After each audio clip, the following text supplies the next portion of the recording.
Hola, soy Simón Keller, estudiante de Ingeniería de Materiales en la Universidad Simón Bolívar, y hoy vengo a hablar de las polimezclas y la miscibilidad. En primer lugar, hay que definir lo que es una polimezcla, y esta se define tal como su palabra lo dice, como una mezcla entre dos o más polímeros, donde puede haber miscibilidad o separación de fases, dependiendo de distintas variables como por ejemplo la temperatura y la composición de la mezcla. Para una mezcla de tipo binaria, la miscibilidad de la mezcla con la temperatura y composición puede tener distintos tipos de comportamiento. Sin embargo, los más comunes son aquellos donde al subir y o bajar la temperatura se producen separación de fases, produciendo los diagramas tipo UCST y LCST.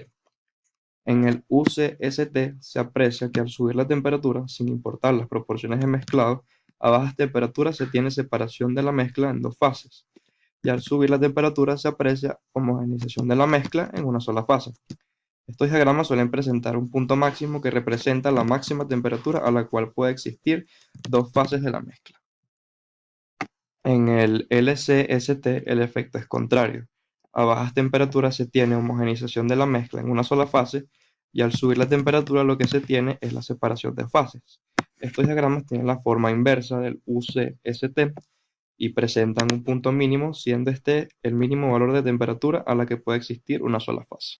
Para saber cuándo hay o no miscibilidad, se recurre al cálculo de las interacciones moleculares dado por la ecuación delta B igual a B23 menos B22 más B23 entre 2, donde B23 es la interacción entre las moléculas de polímeros distintos y B22, así como B23, están referidos a las interacciones entre moléculas del mismo polímero. De acuerdo a esto, se producirá una sola fase si delta B es mayor a cero, y habrá separación de fases si delta B es menor que cero. La razón de esto está en que si la interacción entre las moléculas del polímero 2 y 3 son mayores que la interacción que cada polímero tiene consigo mismo, preferirá interactuar con el otro generando una sola fase. Cabe destacar que estos valores pueden ser medidos de manera empírica a través de soluciones con cada polímero y están tabulados.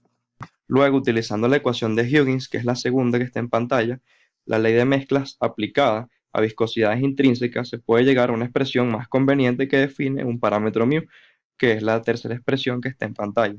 Esta relaciona la viscosidad intrínseca con las interacciones intermoleculares. De esta manera, midiendo las viscosidades intrínsecas de cada polímero y los parámetros de interacción correspondientes, se puede hallar el parámetro μ. Entonces, aplicando el mismo criterio de las interacciones moleculares, se puede predecir si habrá o no separación de fases. Esto debido a que en la ecuación se observa que delta B y el parámetro son directamente proporcionales, es decir, que si se tienen valores de μ negativos, no habrá mezclado y viceversa. Así, por ejemplo, realizando las mediciones correspondientes, se puede obtener tablas como las que se muestra a continuación, en donde se midieron las viscosidades intrínsecas de cada polímero en una solución de tetrahidrofurano. Se puede apreciar claramente que el PVC y el PMMA son miscibles para cualquier combinación de ellos, no así para una mezcla de PMMA con PIBMA, que es el poliisobutil metacrilato, ni tampoco para el PVC con el PIBMA. En esta tabla también se puede apreciar con claridad que existe una dependencia del peso molecular con la miscibilidad.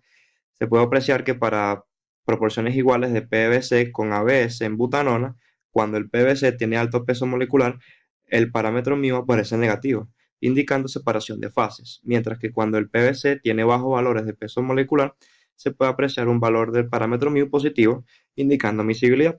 La razón de esto es que a mayor peso molecular existe también mayor posibilidad de formación de ovillos, los cuales dificultan la interacción entre los polímeros y así se dificulta también la miscibilidad. En cuanto a la termodinámica, tenemos que uno de los factores fundamentales para determinar la miscibilidad es la energía libre de Gibbs, que para una mezcla binaria está expresada por la ecuación que se ve en pantalla, en donde se observa dependencias con variables como la fracción volumétrica de cada polímero, la temperatura y el factor de interacción de Florey-Higgins. En cuanto al parámetro de interacción de Florey-Higgins, nos dice qué tan fuerte es el cambio energético que sufre un polímero al mezclarse con otro polímero. Por lo tanto, si este valor tiende a ser pequeño, la mezcla entre un polímero A con un polímero B se ve favorecida. De igual manera, si el factor tiende a ser grande, la preferencia de las moléculas es a quedarse unidas con moléculas similares. Usualmente es un factor que depende de la temperatura y se puede aproximar su valor mediante la ecuación que se muestra en pantalla. la cual refleja que este factor de interacción viene dado por la suma de una contribución entálpica, que es el chi sub h, y una contribución entrópica, que es el chi sub s, además que también es inversamente proporcional a la temperatura. También se puede predecir que habrá o no miscibilidad si se cumple la condición de que chi sub sp sea mayor a chi, donde chi sub sp es el parámetro de interacción de una separación espinodal entre los dos polímeros. En cuanto a las propiedades térmicas de una polimezcla, se puede decir que una sola transición vítrea debería ser observada en caso de que haya miscibilidad de los dos polímeros, la cual es un valor intermedio de las dos TGs. Si hay separación de fases, se observan dos transiciones vítreas correspondientes a la de cada fase por separado.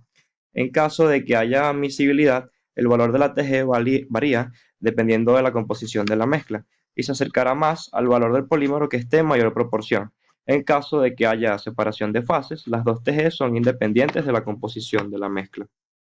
Acá se observa en este gráfico la variación de la temperatura de transición vítrea de una polimezcla de poliuretano con AT. Entonces, como consecuencia, tenemos que se pueden mejorar las propiedades mecánicas de un polímero al mezclarlo con otro. En este caso, al disminuir la temperatura de transición vítrea del poliuretano, al agregar AT, se disminuye su rigidez. El efecto con la temperatura de fusión es similar. Cuando dos o más polímeros son miscibles, se observa una sola temperatura de fusión, la cual corresponde a la de la mezcla. Y cuando no lo son, se observan dos temperaturas de fusión correspondientes a cada polímero, si es que este polímero presenta temperatura de fusión. En los siguientes termogramas obtenidos por DSC para varias polimezclas de polipropileno y poliácido láctico en distintas composiciones, se observan que para composiciones equitativas de cada polímero hay dos picos, correspondientes a la temperatura de fusión de cada polímero por separado. De igual manera, cuando se agrega una baja proporción de PLA, hay una ligera disminución de la temperatura de fusión si éste se agrega en el polipropileno. Y cuando se agrega una baja proporción de polipropileno en PLA, ocurre un ligero aumento de la temperatura de fusión, lo cual es un indicativo que pudiese existir un rango de composiciones donde hay miscibilidad y otro en el que no. En cuanto a los parámetros de difracción de rayos X de una polimezcla semicristalina, se tienen que las dimensiones de la celda unitaria de cada polímero deben ser alteradas ligeramente al mezclarse con otro polímero si esto ocurre de manera homogénea, es decir, que haya presencia de una sola fase. La razón de esto es que ocurre una solución sólida sustitucional en que las macromoléculas de una cadena sustituyen la matriz de la otra y viceversa, generando dicha distorsión. Por ejemplo, observamos en la imagen a continuación un DRX del nylon 6 puro, otro del PPTA y uno de una polimezcla en una relación 62,7-37,3.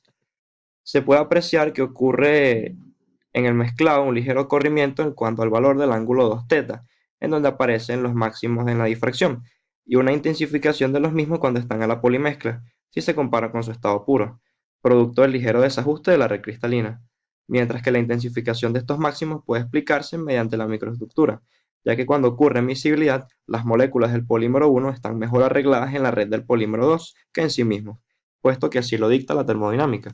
En una polimezcla ocurren distintos tipos de cambios, tanto físicos como químicos, como por ejemplo la formación de puentes hidrógenos, siendo este un cambio físico ya que se trata de una interacción eléctrica.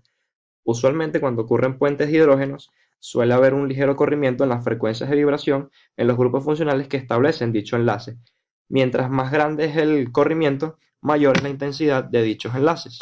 La conductividad eléctrica de las polimezclas puede variar significativamente dependiendo del tipo de interacción intermolecular que se presente en la mezcla. Por ejemplo, si existen puentes de hidrógeno, se facilita el movimiento de los iones en la matriz de la polimezcla, y así se tiene una mayor conductividad. También es importante la movilidad de las cadenas en la conductividad eléctrica, ya que el movimiento de las mismas facilita el salto de los iones de un lado a otro y mejorando la conductividad, sobre todo cuando la temperatura. Por lo tanto, en una polimezcla se puede aumentar la zona amorfa y de esta manera se aumentará la conductividad. Y en caso de no existir miscibilidad, la interfaz existente en la matriz dificultará la movilidad de los iones, disminuyendo la conductividad eléctrica. En una polimezcla ideal, es decir, donde ocurra miscibilidad, lo que se podría esperar es que las propiedades mecánicas mejoren con el mezclado para un polímero, o que por lo menos sean iguales al polímero en su estado puro. Sin embargo, cuando los polímeros no son compatibles puede ocurrir el caso contrario. Sus propiedades mecánicas disminuyen al ocurrir el mezclado. Las principales variables que influyen en las propiedades mecánicas de las polimezclas son el volumen específico de cada polímero, la presencia de vacíos en la matriz, grandes diferencias en la temperatura de transición vítrea y condiciones de procesamiento de los materiales. Acá se puede observar cómo varía la tenacidad de la fractura de una polimezcla entre el polipropileno y el poliácido láctico, donde observamos que la propiedad en estudio decae conforme se está más lejos de los puntos correspondientes al polímero puro, lo que da esta forma cóncava. Acá observamos cómo varía la tenacidad de la fractura de una polimezcla entre el polipropileno y el poliácido láctico, donde se observa que la propiedad en estudio decae conforme se está más lejos de los puntos correspondientes al polímero en su estado puro, lo que da esta forma cóncava. Estos dos polímeros son incompatibles entre sí y al mezclarse sus propiedades mecánicas disminuyen. Acá observamos que la elongación a la fractura también disminuye cuando ocurre el mezclado. Cuando el mezclado es 50 y 50, se ve que la elongación a la fractura del poliácido láctico aumenta de 76 a 80, pero la del polipropileno disminuye de 194 hasta ese mismo valor. Y esto se debe a que la incompatibilidad de las cadenas de polímero no permite que exista buena unión entre las mismas, en comparación a que si estuvieran unidas con otros segmentos de cadenas similares a ella. Y por último, el módulo de Young tiene pocas variaciones en comparación a la elongación a la fractura y la resistencia a la fractura. Esto es debido a que el porcentaje de cristalinidad no varía significativamente y permite mantener cierta rigidez. Otro punto que se debe tocar en cuanto a las polimezclas es que se pueden mejorar las resistencias químicas de polímeros que son susceptibles a hidrólisis o biodegradación mediante mezclado con otro polímero que no participe en estos procesos o lo haga de manera muy lenta. Cabe destacar que para que esto ocurra no es necesario que haya miscibilidad entre los dos polímeros que se vayan a mezclar, puesto que la presencia de un polímero inerte reduce la velocidad de degradación de otro, ya sea porque éste actúe como una especie de envoltura para el que se degrada, o porque disminuye la concentración del polímero degradable y por ende la interacción con los agentes que lo degradan, como el agua o algunos microorganismos. Ya para finalizar, tenemos como conclusiones generales que el factor termodinámico juega un rol esencial en la miscibilidad, es decir, el delta G de mezclado debe ser menor a cero para que ocurra la miscibilidad. El peso molecular, el tipo de interacción molecular y la fuerza de dicha interacción influyen en la miscibilidad de la polimezcla. La miscibilidad afecta gran parte de las propiedades finales del producto final, que lo vimos en las propiedades térmicas y en las propiedades mecánicas, y se han aprovechado las propiedades de las polimezclas para fines biomédicos, en donde se puede encapsular un fármaco en un polímero o en una polimezcla que sea soluble en ciertas condiciones como agua o algún tipo de solución con un pH en específico donde el polímero se disuelve y se libera el fármaco.